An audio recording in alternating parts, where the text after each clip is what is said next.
Hello everyone, आप सभी लोगों का स्वागत है टीचिंग परीक्षा के आज के इस वीडियो में, जिसके अंदर में फ्रेंड्स हम लोग हमारा जो बीपीएससी टीआरई 4.0 को लेकर एक सीरीज चल रही है उसको एक कदम आगे बढ़ाएंगे। जितने भी लोग हमारे साथ में यहाँ पर जुड़ चुके हैं उन सभी लोगों का स्वागत है। सभी को आदाब, नमस्कार, सत श्री अकाल, ladies and gentleman, boys and girls, आप सभी का बहुत बहुत स्वागत है। एक बार प्लीज जल्दी से कंफर्म कर दीजिए अगर आप लोगों को आवाज बराबर आ रही है, स्ट्रीमिंग भी आप सभी लोगों को बराबर से है। ओके, चलिए बहुत बढ़िया फ्रेंड्स, हम लोग आगे बढ़ते हैं हमारे आज के सेशन के साथ में। और पहला क्वेश्चन हम लोग देखें उससे पहले मैं यहाँ पर मैं उन सभी लोगों का बहुत बहुत शुक्रिया अदा करना चाहूंगा जिन्होंने फ्रेंड्स सेशन को आने से पहले ही लाइक कर दिया था और जो है सेशन को एक एनर्जी दी है जिससे कि हम लोग और ज्यादा एफर्ट के साथ में, मेहनत के साथ में जो है सेशन कंडक्ट कर सके। बहुत बहुत शुक्रिया आप सभी लोगों का। जितने भी लोग हैं जिन्होंने लाइक कर दिया था जल्दी जल्दी से बता देंगे फ्रेंड्स, मैं देखना भी चाहता हूँ कि कौन कौन है वो लॉयल स्टूडेंट्स जो इस तरीके से क्लास को एनर्जी देते हैं। ठीक है, चलिए तो हम लोग आगे बढ़ते हैं फ्रेंड्स। यहाँ पर में हमारे पहले क्वेश्चन के साथ में पहला क्वेश्चन आप लोगों की स्क्रीन के ऊपर में ये रहा। ठीक है, इनमें से किस लड़ाई में अंग्रेजों ने बंगाल के नवाब सिराजुद्दौला को हराया था? ठीक है, अंग्रेजों ने, ठीक है, बंगाल के नवाब सिराजुद्दौला। तो सिराजुद्दौला जो है फ्रेंड्स ये बंगाल के नवाब हुआ करते थे और ये आखिरी ऐसे नवाब थे जो कि इंडिपेंडेंट थे। बाकी इसके बाद में तो अंग्रेजों ने जो है वो जितने भी नवाब बनाए वो पपेट थे, मतलब कठपुतली वाले नवाब थे। तो सिराजुद्दौला, ठीक है, बैटल ऑफ प्लासी में, ठीक है, प्लासी की लड़ाई हुई थी, कब हुई थी? 1757 के अंदर में, 1757 के अंदर में, जिसमें मीर जाफर जो था उसने धोखा दिया था सिराजुद्दौला को।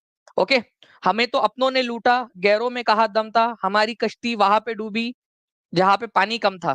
ठीक है, तो बाहर वाले क्या हराते सिराजुद्दौला को, उसी का जो कमांडर था, ठीक है, उसी का कमांडर था मीर जाफर, उसने धोखा दे दिया था। वो रॉबर्ट क्लाइव के साथ में जाकर मिल गया। ठीक है, रॉबर्ट क्लाइव के साथ में उसने मिलकर सिराजुद्दौला को धोखा दे दिया। ठीक है, चलिए, तो प्लासी की लड़ाई में कंपनी की तरफ से कौन लड़ रहा था? रॉबर्ट क्लाइव लड़ रहा था और सिराजुद्दौला जो है वो बंगाल का नवाब था।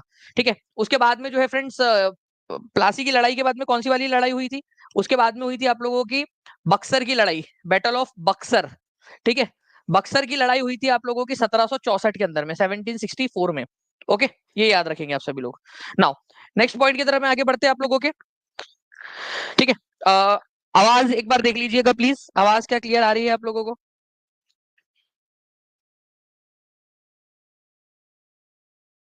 चलिए, गुड।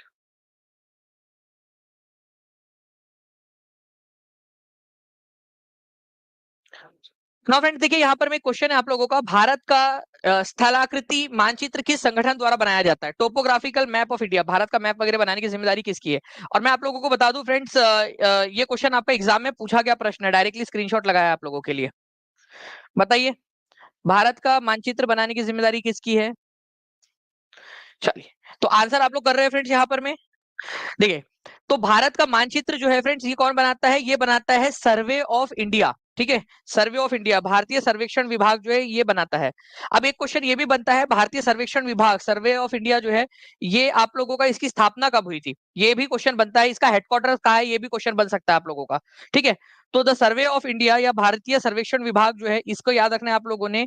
ठीक है, इसका जो है हेडक्वार्टर आप लोगों को मिलेगा देहरादून में। ठीक है, देहरादून में, देहरादून में। ठीक है, इसका हेडक्वार्टर है। और अगर आप लोगों से पूछ लिया जाए कि इसकी स्थापना कब हुई थी, तो इसकी स्थापना हुई थी 1767 के अंदर में। ये भी एक आप लोगों का इंपॉर्टेंट वाला क्वेश्चन बन सकता है, सर्वे ऑफ इंडिया की स्थापना। ये दो इंपॉर्टेंट क्वेश्चन है। तो भारत का जो टोपोग्राफिकल मैप होता है, मतलब कि जो भारत का मैप वगैरह जो भी बनाना है, ठीक है, भारत का मैप जारी करने की जिम्मेदारी सर्वे ऑफ इंडिया की रहती है। ओके, ये याद रखेंगे आप सभी लोग। चलिए, तो ये याद रखेंगे, national survey and mapping organisation है ये आपकी, और सबसे ओल्डेस्ट साइंटिफिक डिपार्टमेंट है भारत सरकार की। जब अंग्रेज थे तब से जो है ये चला आ रहा है डिपार्टमेंट। देहरादून के अंदर में अभी इसका हेडक्वार्टर है। ठीक है, ये भी याद रखना है आप लोगों ने। तो जितने भी मैप जब भी देखो तो याद रखना कि वो सर्वे ऑफ इंडिया के द्वारा ही अप्रूव्ड होते हैं मैप। चलिए, 4 मिनट के अंदर में फ्रेंड्स 1000 से ज्यादा बच्चे जुड़ चुके हैं हमारे साथ में यहाँ पर में, और सेशन को लाइक एंड शेयर भी करते रहिए क्योंकि अभी एक बहुत ही अच्छी वाली आप लोगों के लिए अनाउंसमेंट है। ठीक है, असर्शन और रीजन टाइप का एक क्वेश्चन। देखिए फ्रेंड्स, यहाँ पर मैं आप लोगों को बोला गया है कि दादा भाई नौरोजी जो है उन्होंने एक ऑर्गेनाइजेशन बनाई थी, ईस्ट इंडिया एसोसिएशन, लंदन में, भारतीयों के सवाल को अंग्रेजों के सामने रखने के लिए। उन्होंने ब्रिटिश पब्लिक ओपिनियन को इन्फ्लुएंस करना चाहते थे वो, मतलब कि जो ब्रिटिश जनमानस है उनको प्रभावित करना चाहते थे उनके बीच में भारतीयों के विचार को रख के। तो देखिए, भारतीय प्रश्नों पर विवेचना के लिए दादा भाई नौरोजी ने कब बनाई थी ये संस्था? 1866 में। कहा बनाई थी? लंदन में। उस संस्था का नाम था ईस्ट इंडिया एसोसिएशन। अब डायरेक्टली मैं अगर ये आपसे कहूं, अगर मैं कहूं कि ये क्वेश्चन सही है तो तुम क्या कहोगे? ये पॉइंट सही है तो तुम क्या कहोगे? तो तुम कहोगे कि ईस्ट इंडिया एसोसिएशन की गठन किसने किया था? तो ईस्ट इंडिया एसोसिएशन का गठन किया था, ठीक है, दादा भाई नौरोजी ने। ठीक है, तुम कहोगे कि कब किया था? तो 1866 के अंदर में। तुम कहोगे कि कहाँ किया था? तो लंदन में किया था। ठीक है, अगर मैं फिर से कहूँ आप लोगों से कि ये वाला कारण भी जो सही है कि उन्होंने ब्रिटिश जनमानस को प्रभावित करना चाहते थे, ब्रिटिशर्स जो थे उनके लोगों के बीच में भारतीय लोगों के सवाल उठाकर उनके मन में भारतीयों के प्रति संवेदना जगाना चाहते थे, तो आप लोग कहोगे कि ये भी सही है। ठीक है, तो ये भी आप लोगों का है।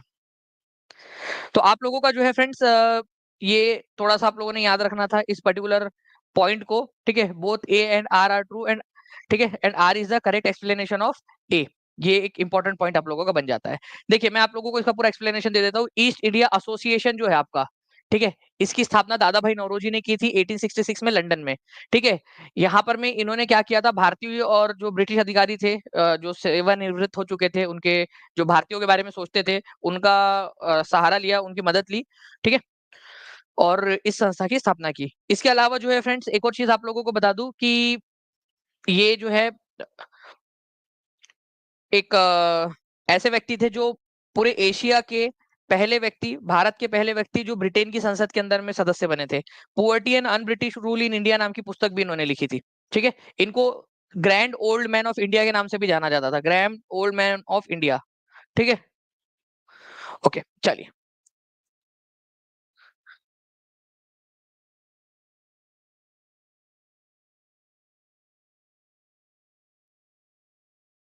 नाउ फ्रेंड्स, अब यहाँ पर मैं देखिए, भारत का स्थलीकृत मानचित्र कौन सा संगठन तैयार करता है? एनडीए के एग्जाम में पूछा गया प्रश्न। अब आप लोग इसके बारे में जो जो जानते हो वो बताइए यहाँ पर मैं।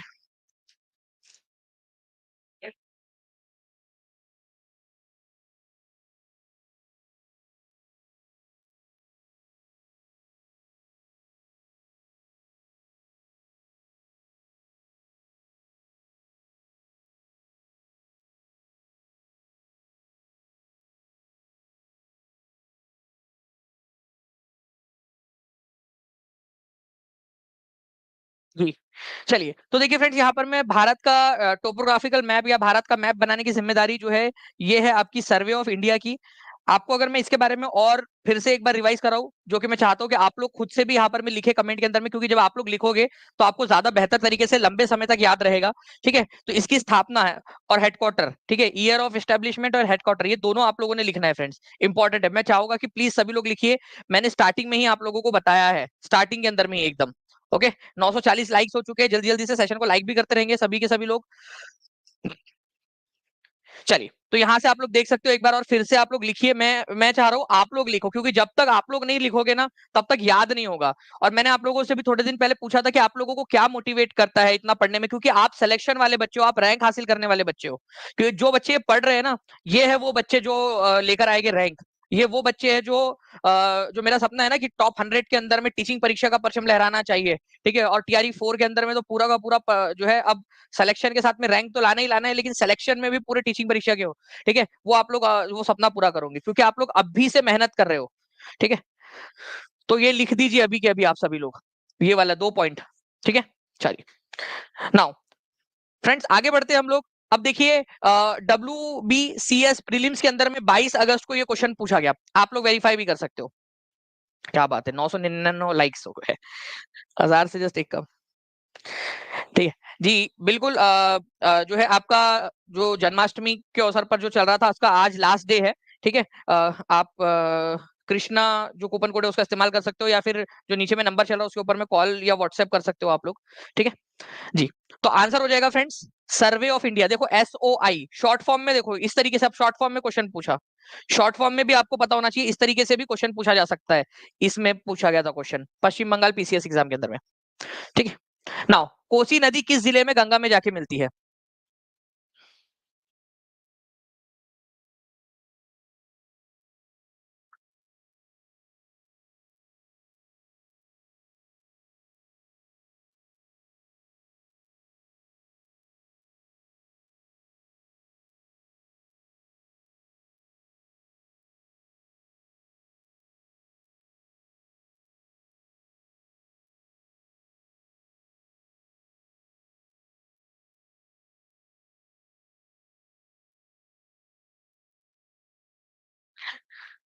चलिए, आप लोगों ने आंसर करना स्टार्ट कर दिया फ्रेंड्स। यहाँ पर मैं अगर आप लोगों को बताऊं तो कटिहार जिले के अंदर में ये मिलती है।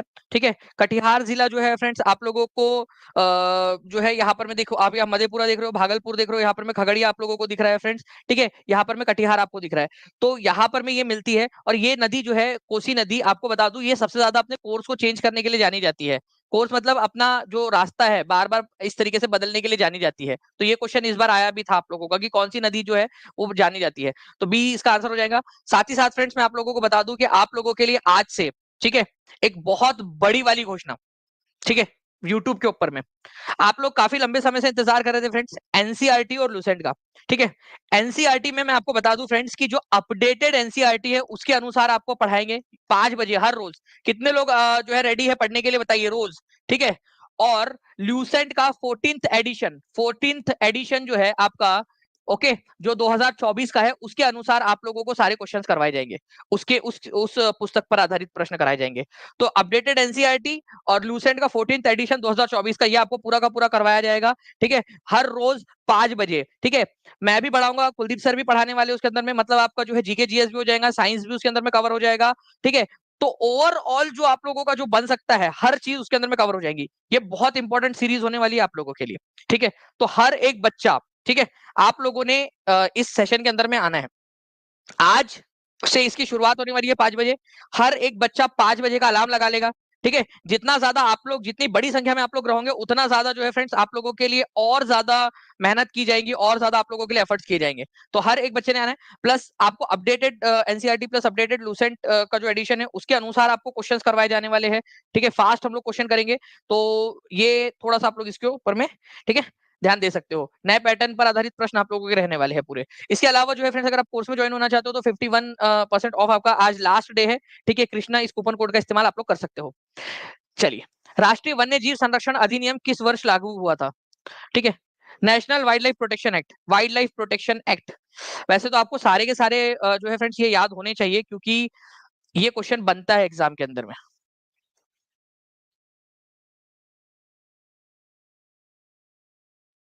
मैं आपको इसकी लिस्ट भी दे रहा हूँ, आप लोग उसको देख सकते हो।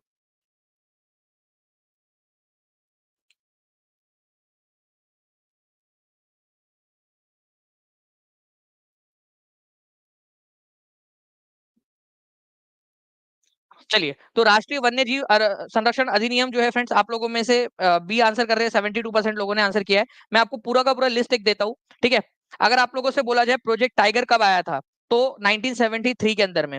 अगर आप लोगों से बोला जाए वाइल्ड लाइफ प्रोटेक्शन एक्ट कब आया था, 1972 के अंदर में। अगर आपसे बोला जाए इन्वायरमेंट प्रोटेक्शन एक्ट कब आया था, तो 1986 के अंदर में। प्लीज इसको याद रखना आप लोग, 1986 में इन्वायरमेंट प्रोटेक्शन एक्ट। कौन सी घटना थी जिसके बाद में इन्वायरमेंट प्रोटेक्शन एक्ट लाया गया था? पर्यावरण संरक्षण अधिनियम। पर्यावरण संरक्षण अधिनियम 1986 कौन सी ऐसी घटना थी जिसके बाद आया था? कोई बता सकता है? ठीक है, जो भी दिख रहा है वो टाइप करते जाओ, आप लोग लिखते जाओ, आप लोगों के लिए जो जो आपको लग रहा है इंपॉर्टेंट है इसमें से क्वेश्चन बनाना है आप लोगों ने। ठीक है, आज एक टारगेट आप लोगों को दे रहा हूं कि आप लोग क्या करोगे, इस स्लाइड में से क्वेश्चन बनाओगे और नीचे में कमेंट में लिखोगे और बाकी बच्चे उसका आंसर करेंगे। ठीक है, इस तरीके से एक्टिविटी करेंगे क्योंकि आप लोग हो वो बच्चे जो सिलेक्शन लेने वाले हो अभी से जो पढ़ रहे हैं भोपाल गैस ट्रेजेडी के बाद में। बिल्कुल, तो पर्यावरण संरक्षण अधिनियम आया था भोपाल गैस ट्रेजेडी या भोपाल गैस कांड जो हुआ था उसके बाद में। ओके, उसके बाद में जल वाला और वायु वाला जो है आप लोगों को ये भी याद रखना है, जल और वायु वाला। ठीक है, जल के लिए आया था 1974 में और वायु के लिए आया था 1900, ठीक है, 81 के अंदर में, 1981 के अंदर में। प्रोजेक्ट हाथी ये भी बहुत इंपॉर्टेंट है, प्रोजेक्ट एलिफेंट। ठीक है, प्रोजेक्ट हाथी ये कब आया? प्रोजेक्ट एलिफेंट 1992 के अंदर में। अब एक इंपॉर्टेंट क्वेश्चन है, कोई मुझे बता सकता है? चलो मैं एक काम करते हैं आप लोग, ठीक है, इसमें से एक ऐसा क्वेश्चन है, ठीक है, शुरू से लेकर आखिरी तक में एक क्वेश्चन ऐसा है जो बहुत इंपॉर्टेंट है। चलो वो क्वेश्चन बताओ मुझे जल्दी से, वो कौन सा हो सकता है? आपके हर संभव प्रयास, पेडागोजिकल जो कंसेप्ट है कि किस तरीके से पढ़ाया जाना चाहिए, वो मैं हर चीज का इस्तेमाल कर रहा हूँ आप लोगों के लिए, आप लोगों के दिमाग में फीड करने के लिए। आप लोग बताइए इनमें से कौन सा वाला ऐसा है जो कि बहुत इंपॉर्टेंट है, जो मैंने अभी तक बताया नहीं आप लोगों को, अभी तक इसमें से मैंने पढ़ा नहीं है अभी। तो आप लोग इसमें से देखो, ठीक है।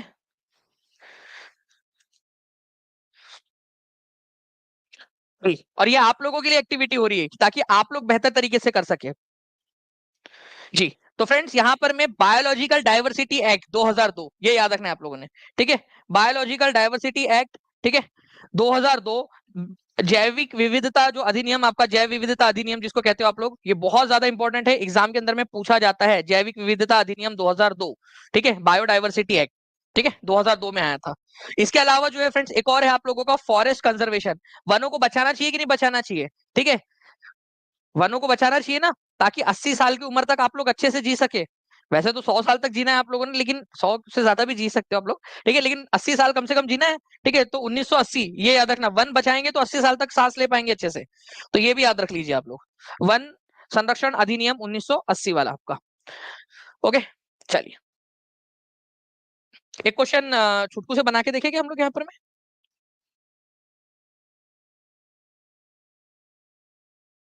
विच act was pass in India to protect wildlife, wildlife के लिए कौन सा वाला किया था, वाइल्ड लाइफ प्रोटेक्शन एक्ट, ठीक है।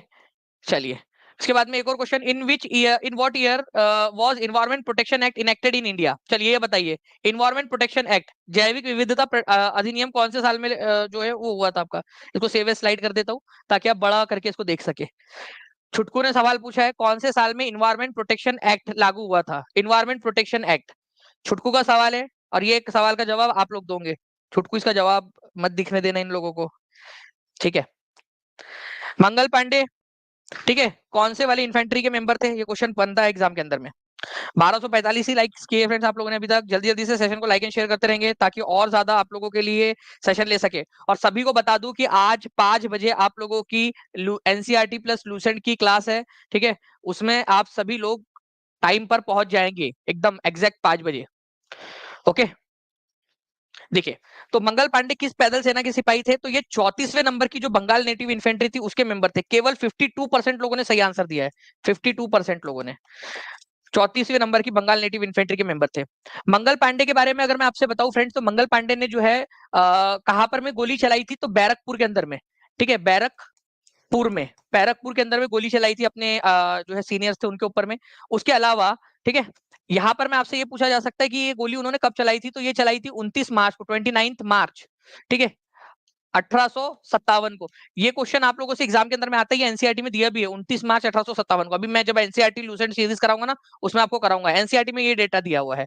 इसके अलावा इनको फांसी कब दी गई थी, ये एनसीईआरटी में नहीं दिया है, वो आपका लूसेंट में मिलेगा, तो वो भी आपको बता देता हूं मैं, ठीक है। उनको फांसी जो है वो दी गई थी, ठीक है, कौन सी तारीख को बताइए जल्दी से। अगर आप लोगों से एनसीईआरटी के अनुसार आप लोग देखोगे तो ये आप लोगों को डेटा मिल जाएगा। लेकिन अगर आप लोगों से ये पूछ लिया जाए मंगल पांडे को फांसी कौन सी तारीख को दी गई थी, तो आप लोग क्या आंसर करोगे। वेरी गुड फ्रेंड्स, बहुत बढ़िया। आप लोगों की जो है यहाँ पर में जो है क्वेश्चन आप लोग आंसर कर रहे हो, ठीक है, 8 अप्रैल, ठीक है, 8 अप्रैल, ठीक है, 1857 को। मतलब कि केवल जो है फ्रेंड्स 10 दिनों के अंदर अंदर ही उनको फांसी भी दे दी गई, 8 अप्रैल को। ये एनसीईआरटी के अंदर में दिया हुआ है, ये आपका लूसेंट के अंदर में दिया हुआ है, ठीक है, फांसी का। ये उन्होंने गोली चलाई थी, इस दिन गोली चलाई थी, गोली चलाई थी, और ये फांसी दी थी उनको, इनको मंगल पांडे को 8 दिन के, मतलब गोली चलाने के 8 दिन के अंदर, 10 दिन के अंदर अंदर में उनको फांसी दे दी गई, ठीक है। इस तरीके से आप लोगों ने याद रखना था इस चीज को, ठीक है। चलिए नाउ फ्रेंड्स आगे बढ़ते हैं हम लोग यहाँ पर में। ये जो चीजें थी वो मैंने आप लोगों को बता दिया पूरा। नेक्स्ट जो है फ्रेंड्स क्वेश्चन की तरफ में आगे बढ़ते हैं हम लोग। कौन सी पर्वत श्रृंखला सिंधु गंगा के मैदान को दक्कन के पठार से अलग करती है। कौन सी पर्वत श्रृंखला सिंधु गंगा के मैदान को दक्कन के पठार से अलग करती है। सिंपल सी बात है, बात ये कर रहा है, ये जो मैदानी इलाका है आपका, और यहाँ पर में है दक्कन का पठार, तो कौन सी पर्वत श्रृंखला है जो अलग करती है दोनों को। तो यहाँ पर में जो है फ्रेंड्स आप लोगों की विंध्या पर्वत श्रृंखला है, ठीक है, जो अलग कर रही होती है, विंध्या पर्वत श्रृंखला। तो आंसर क्या हो जाएगा आप लोगों का, क्योंकि सह्याद्री तो इधर में है, ठीक है, अगर सह्याद्री की बात करूं तो यहाँ पर में है सह्याद्री, भाई इधर में ये सह्याद्री, ठीक है, ये वाला हिमालय आपको पता है इधर में, वो दक्कन के पठार को कैसे अलग करेगा, तो ये भी नहीं हो सकता, ये भी आंसर नहीं हो सकता। अरावली इधर साइड में है, ये भी आंसर नहीं हो सकता, तो आंसर होगा विंध्या। ऐसे आप लोगों को याद रखना था, ठीक है। जल्दी जल्दी से सेशन को लाइक भी करते चलेंगे जितने भी लोग देख रहे हैं, ताकि हम ऐसे ही और भी सेशंस आप लोगों के लिए ले सके। ओके, तो आप यहाँ देख सकते हो फ्रेंड्स कि ये विंध्या पर्वत श्रृंखला यहाँ पर में है, जो इधर वाला जो मैदानी इलाका है, गंगा का मैदानी इलाका बोलो या गंगा सिंधु का मैदानी इलाका बोलो, उसको दक्कन के पठार से अलग करती है, ठीक है। तो ये क्वेश्चन बनता है आप सभी लोगों से, ठीक है। चलिए, अच्छा एक क्वेश्चन मैं आप लोगों से पूछूं क्या। मैंने उस दिन बिहार स्पेशल क्लास ली थी, कितने लोगों ने देखा था वो क्लास, ठीक है, कितने लोगों ने देखा है।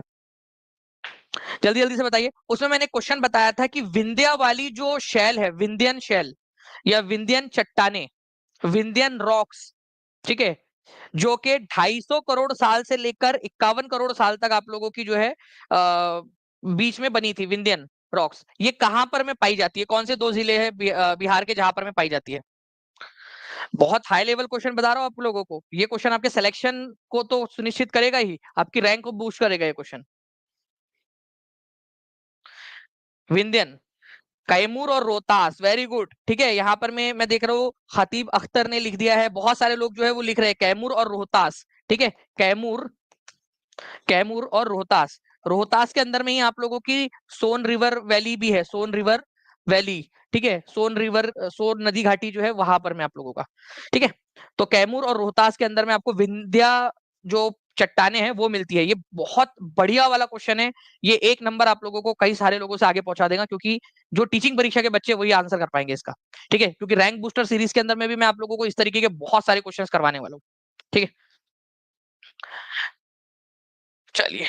अच्छा, मैं आपको बता दूं, विंध्या की सबसे ऊंची चोटी पता है कौन सी है? उसको बोलते हैं सद्भावना पीक या सद्भावना शिखर, गुडविल पीक बोलते हैं। तो विंध्या रेंज की सबसे ऊंची चोटी कौन सी है? ये देखिए आप लोग, यहाँ पर में ये विंध्या रेंज है, उसकी सबसे ऊंची चोटी है आप लोगों की, ठीक है, सद्भावना शिखर, सद्भावना शिखर। ये याद रखना इंपॉर्टेंट पॉइंट है, आप लोगों का एग्जाम के अंदर में पूछा जा सकता है आप सभी लोगों से। ओके, चलिए। नाउ फ्रेंड्स, हम लोग आज नेक्स्ट क्वेश्चन की तरफ में।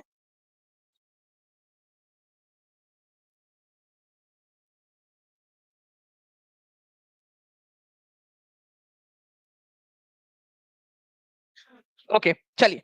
तो नेक्स्ट क्वेश्चन जो है फ्रेंड्स आप लोगों का, आप लोगों के स्क्रीन के ऊपर में ये रहा, जल्दी जल्दी से आप लोगों को बताना है। ठीक है, निम्नलिखित में से किस शब्द का प्रयोग क्रमशः पुराने और नए जलोढ़ की पहचान करने के लिए किया जाता है? और आप लोगों को ये याद रखना है कि एलुवियल सॉइल जो है आप लोगों की, ये बनती है नदी के वजह से। ओके, नदी के वजह से बनती है, और नदी के वजह से बनने के कारण जो हिस्सा नदी के पास में होता है वहां पर में नई वाली जलोढ़ मिट्टी होती है आप लोगों की। ठीक है, और आप लोगों की जो नदी, जो हिस्सा दूर होता है, वो हिस्सा जो है आप लोगों का क्या होता है? ठीक है, वो हिस्सा आप लोगों का पुरानी वाली जलोढ़ मिट्टी कहलाता है। तो जो नई वाली जलोढ़ मिट्टी है आप लोगों की, उसको आप लोग बोलते हो, ठीक है, नदी के पास में जो जलोढ़ मिट्टी होती है उसको कहते हो आप लोग खादर। ठीक है, खादर। ओके, खादर मिट्टी है यहाँ पर में।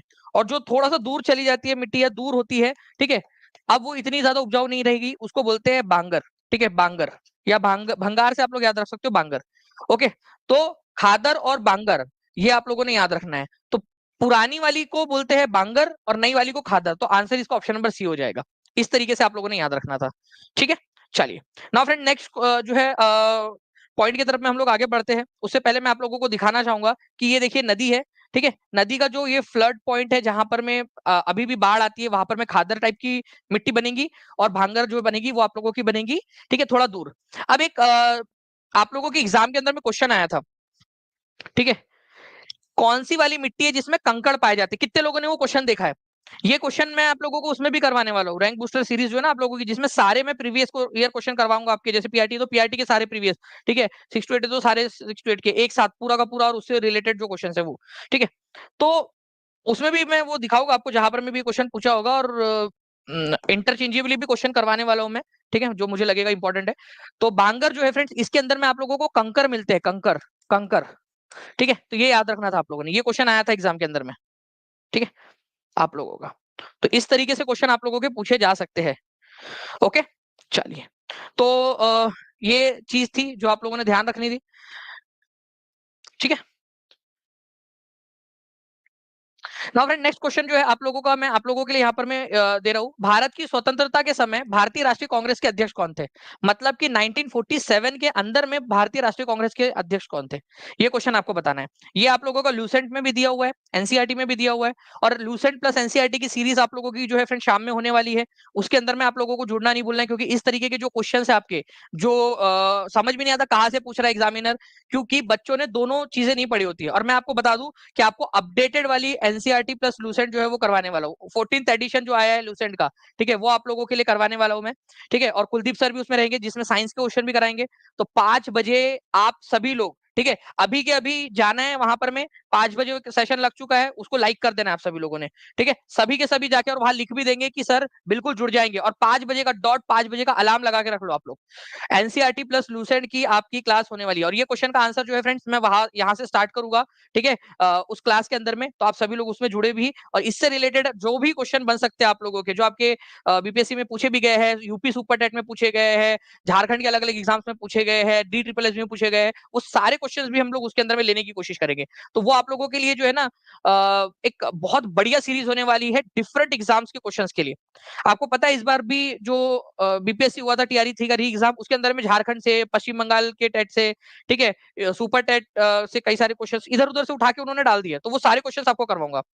ओके चलिए, तो आई होप फ्रेंड्स जो है आपको ये सेशन पसंद आया होगा। आज का सेशन हम लोग छोटा रखते हैं क्योंकि आज की हम लोग 5 बजे वाली सीरीज आज से स्टार्ट कर रहे हैं, ठीक है, तो ये करेंगे हम लोग। साथ ही साथ जितने भी बच्चे हैं वो सेशन को लाइक करने के साथ साथ में चैनल को, टीचिंग परीक्षा चैनल को सब्सक्राइब कर लेंगे। जो बच्चे टीचिंग परीक्षा के साथ में जुड़ना चाहते हैं, नीचे में नंबर चल रहा है, ठीक है, 7611101101, 96974444, इस पर कॉल या फिर व्हाट्सएप आप लोग कर दीजिए, टीम आपकी मदद कर देगी। या नीचे में जो है फ्रेंड्स एक लिंक दी गई है टू बाय बीपीएससी कोर्स, आपका डायरेक्टली वहां पर में 51% जो है वो कूपन लगा हुआ है उस लिंक के ऊपर में, आप लोग 30 सेकंड में बाय कर सकते हो। कोई दिक्कत आ रही है तो नंबर पे कॉल भी कर सकते हो आप लोग, या टीचिंग परीक्षा ऐप को डाउनलोड कर लीजिए, ऐप के ऊपर में भी बहुत सिंपल तरीका है उसको बाय करने का। तो आज लास्ट डे है, ठीक है, जन्माष्टमी ऑफर के ऊपर में सबसे हाईएस्ट जो आपका था 51% उसके साथ में कोर्स में एनरोल करने का। और जो भी बच्चे हैं जिन लोगों के 8 बजे से टेस्ट है उन लोगों को भी ऑल द बेस्ट, ठीक है, सबसे आगे सबसे तेज टीचिंग परीक्षा, बिल्कुल। ओके चलो, thank you very much friends, take care and bye, God bless you all, ठीक है, थैंक यू। गुलशन जी आप जो है वो नंबर पे कॉल कर सकते हो, बिल्कुल आपकी मदद करेंगे, ठीक है, चलो थैंक यू, बाय।